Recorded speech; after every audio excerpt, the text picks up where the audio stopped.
Namaste, it's Renee, and welcome to my podcast, Peace, Love, Abundance. Today, I got to interview Dulce Mia Warren. She is someone that I got to know through teaching yoga, and we were kind of instant friends. In yoga, it's amazing that I get to meet so many amazing people, and these people, not only are they my students, but they become really good friends, and I'm just really thankful for everyone who's crossed my paths. And Dulce, though, I have to say is super special to me with everything that's gone on in her life. And in her interview, she shares with us her diagnosis with MS, living with MS, and even how a combo of modern medicine plus nutrition keeps her doing what she loves, which is running and yoga and just being very much a part of the community even. She really gets out there, loves people, loves her dog. She really doesn't let anything stop her. And she also has a PhD in nursing research, and I am just in love with her. She's an inspiration to us all to know that we don't have to let pain or a diagnosis stop us from accomplishing whatever it is that we seek. And I really think we just need to let her tell her story. She tells it better than I do. So without further ado, let me introduce Miss Dulce Mia and her thoughts on health, nutrition, and life. Hello, Dulce. How are you today? I'm well. Hello. Happy Monday. Yes, Monday it is.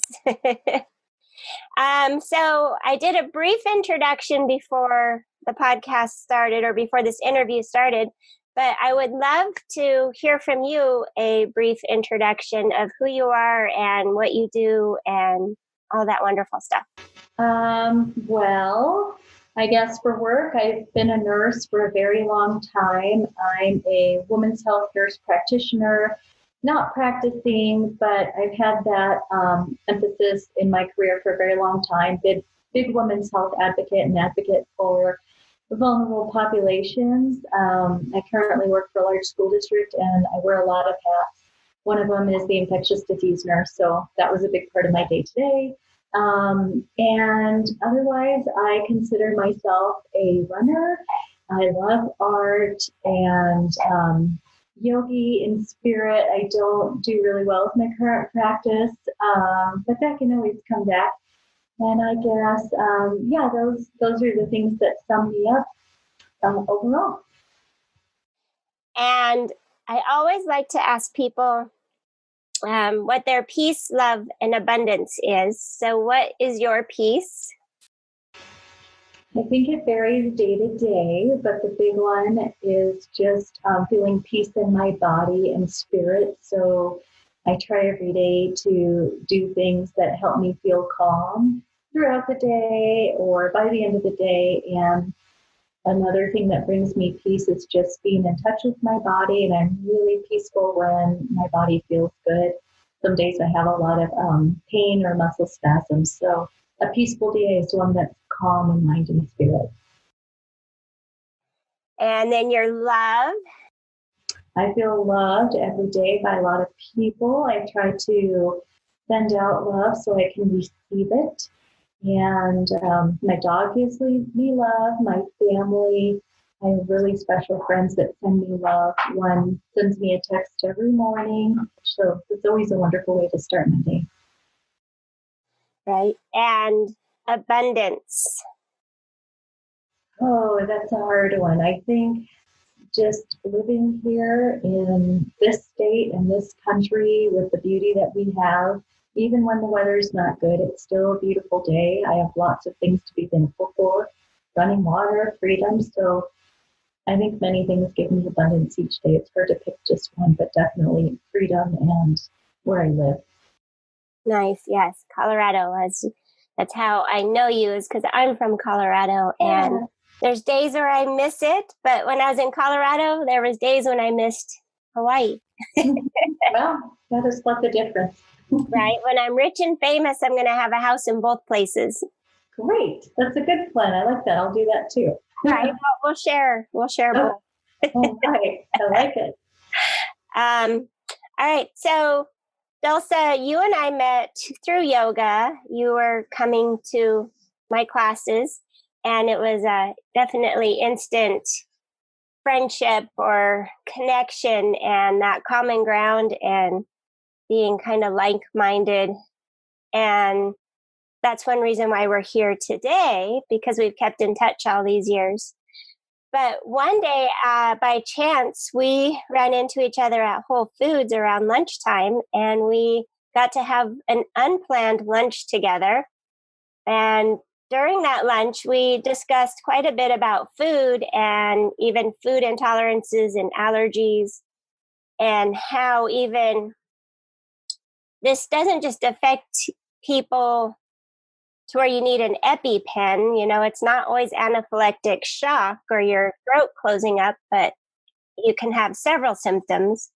But you and I discussed about these journeys and these epiphanies that we were having in our bodies when we ate certain foods and started making these connections. And also talking to you got the deeper sense that there was possibly something else going on in your body. And then a few months later, I learned about your diagnosis of MS, and it kind of all came together and made sense a little bit. While it's not great news to have delivered to you, there's also a little bit of comfort in knowing your why and what was going on. But without me talking about that, how about you go ahead and let us know how your diagnosis came about and that journey?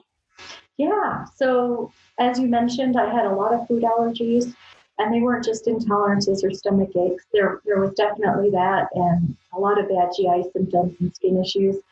There was also facial swelling and some airway issues where my throat would feel swollen when I ate certain things, even like quinoa, things that should be healthy for you, but for me, they're not. So I knew something was up with my body, not liking things that should like. And so when I noticed something was wrong that led me to my diagnosis with MS, it was that my fingers went numb. That was about on a Monday.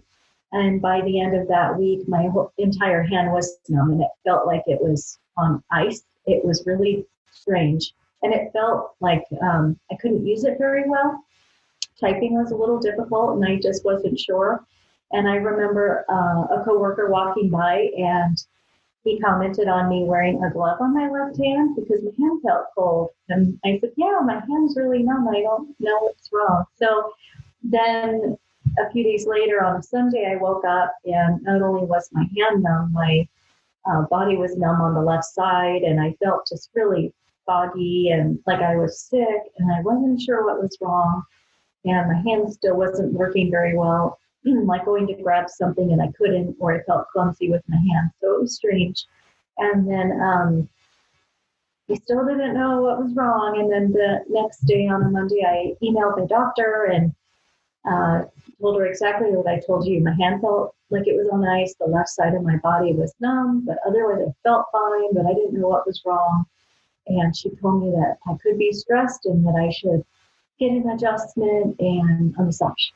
And then I felt stupid and confused. And I thought, well, I don't know what to think. So I still delayed getting seen because of all of those experiences. And when I did get seen later that week, the doctor did some assessments, and we found that I couldn't touch her finger with my left hand. I kept trying and I kept missing, and I couldn't touch my nose, and I kept trying and I kept missing. And that was really strange, obviously. And so she sent me in for a stat MRI that night, and I found out the next day that I had demyelinating lesions, which means most likely MS. And then I had confirmation with an additional MRI the following week. So from then I got worse before I got better, but it's been a long 2 years, and it's been very interesting. But going back to what you said earlier, it helped all of my symptoms with my allergies and some other things I had experienced in the past.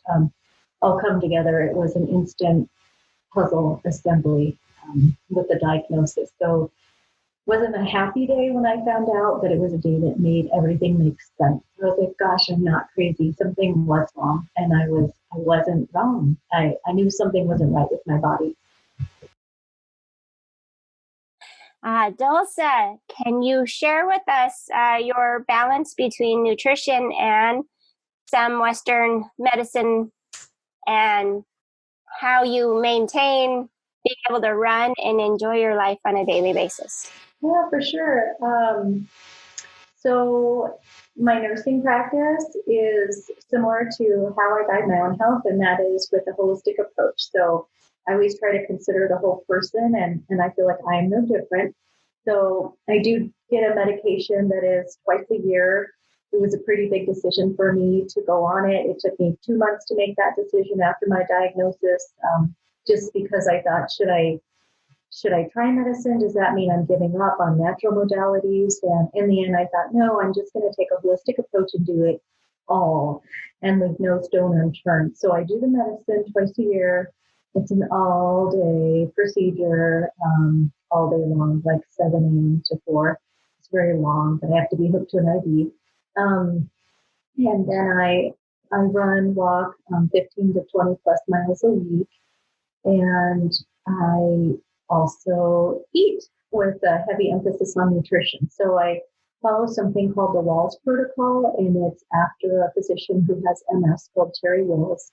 And she has a story and she has books, but basically when she changed her diet to what she now calls the Wahls protocol, she saw a dramatic improvement. And the basis of her diet is to feed your body on the cellular level. And her first book was called Minding Your Mitochondria.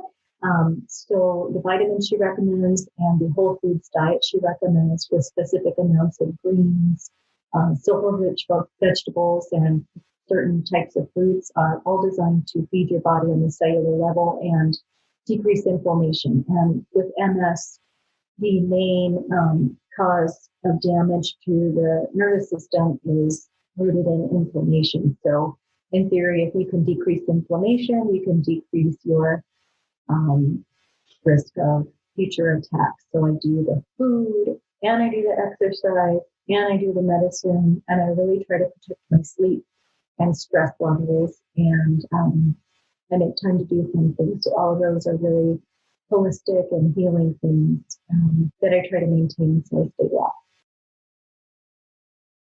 Yeah, it's a lot, but I'm pretty sure that it's worth it because even myself at the level of my health and what I feel in my body, I have found that taking the time to take care of myself is worth it in the long run.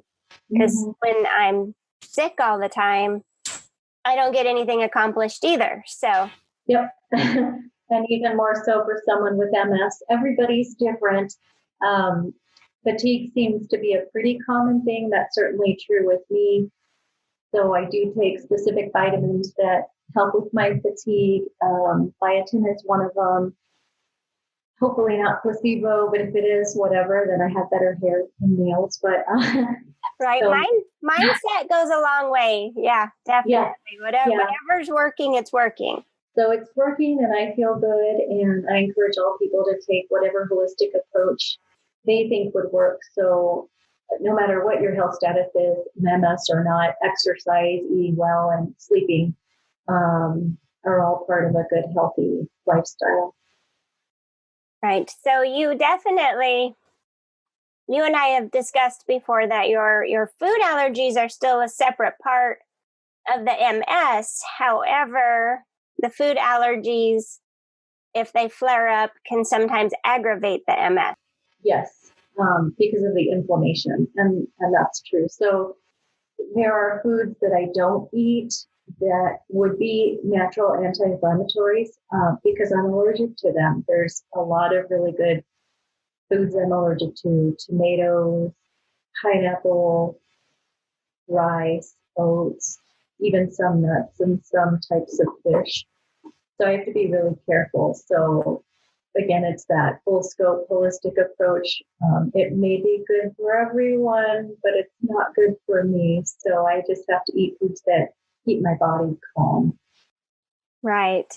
Did you do allergy testing to figure out what those specific foods were, or did this take a lot of journaling? Or it was all of the above. So I wasn't really sure what was happening when I had a lot of stomach aches and felt dizzy.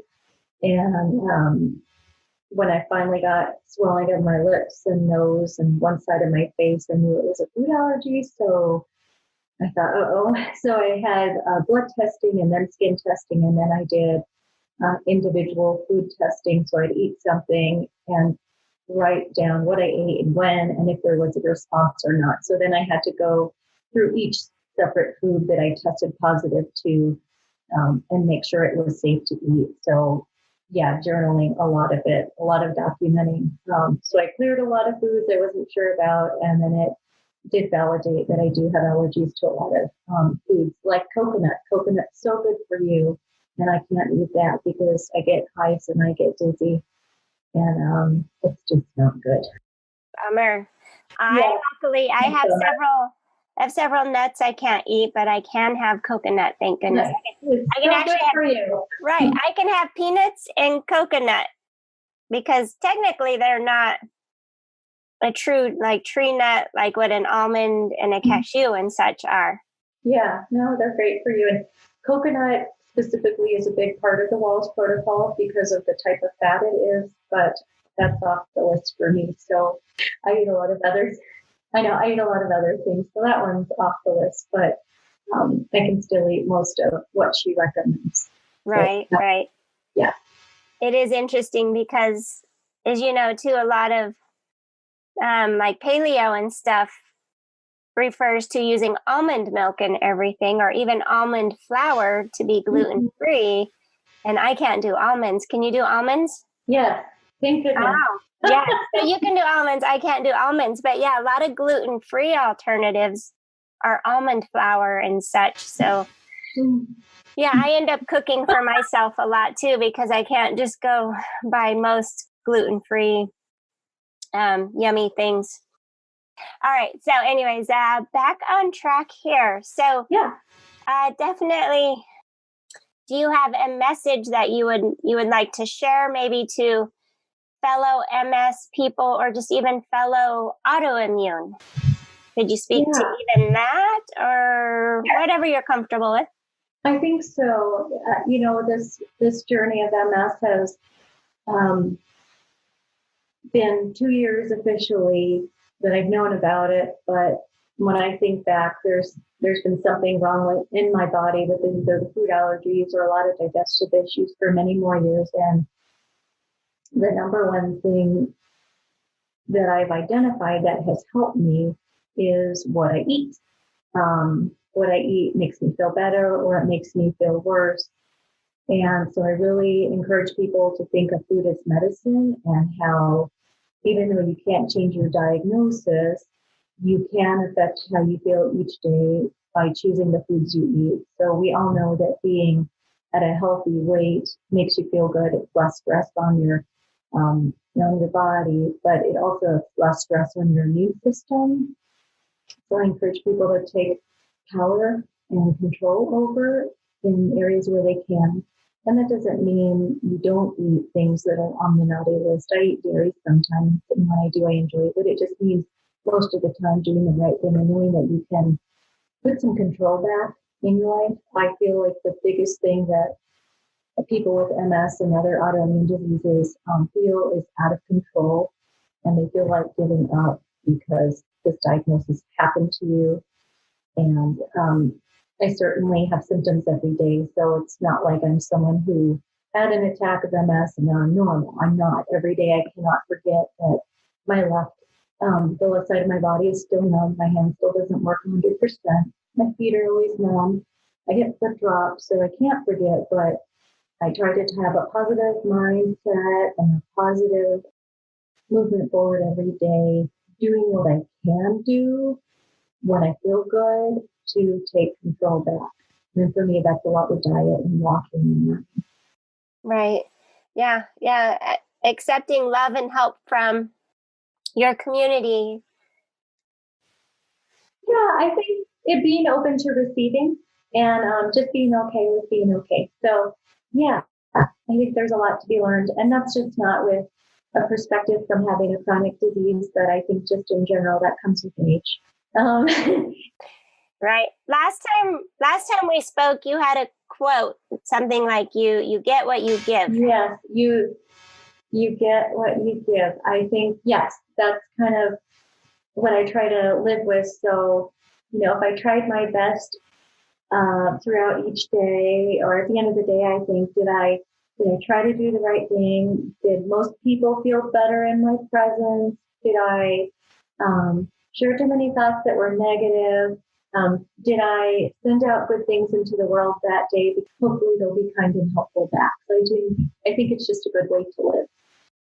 I like it. Ever since you mentioned it, you get what you give, and that's just been on my mind for the last week since we last spoke. So you should try to give out good things, or you'll get not good things back. So it's a two-way street. Right.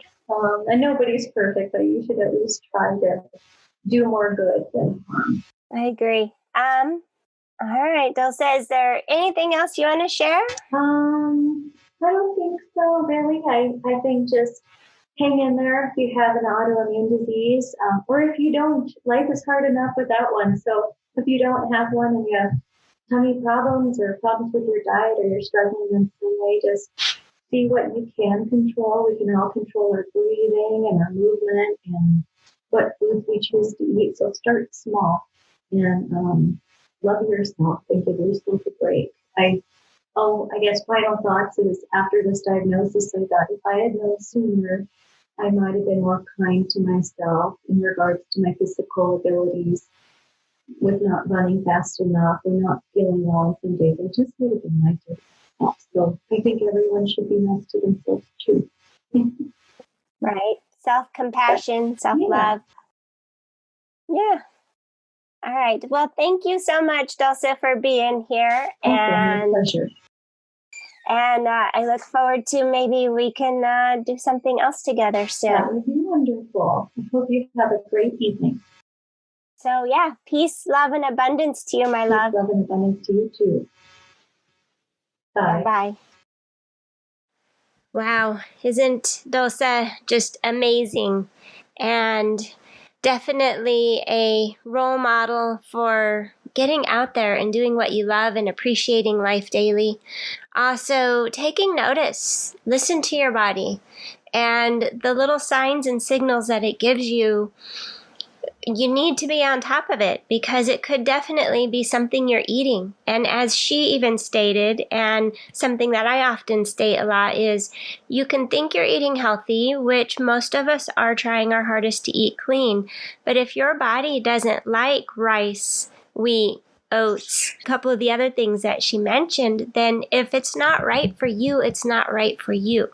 You have to listen to your body and figure these little things out. I myself can eat 7 varieties of lettuce, watermelon, plums, and the list really goes on for me as well. I praise anybody who's eating clean, but if you're still having signs and signals in your body of something not feeling right or something is off, any kind of pain, then dig a little bit deeper. So there are methods and ways out there of narrowing it down, because 7 varieties of lettuce, come on, now that's thought to be very healthy, but it's not healthy for me as an individual. I'm speaking for myself here. But if you have things going on in your body that just don't seem right, there is help out there. Our society and our generation, we have so much available to us to test our bodies even and figure this out, or even journaling. Journaling is a great way, writing down what foods you eat daily. And as she said, some of the things that she has allergies to or is sensitive to are some of her favorite foods. So take a look at the things that you eat every day and maybe take a break from some of your favorite foods. Anyway, this is where I want to leave you today. Thank you to Miss Dulce Mia for stopping in and sharing her story with us. And thank you for being here. If there's anything I can help you with, contact me. My website is www.reneestahl.online. I'll put this in the show notes. Through there, you can contact me in email or even leave some comments in the reviews, and I am happy to help you, be here for you, or even interview. If you think you have a story you want to share and tell that goes along with my podcast, get a hold of me. Thank you again for being here. Peace, love, abundance, and namaste.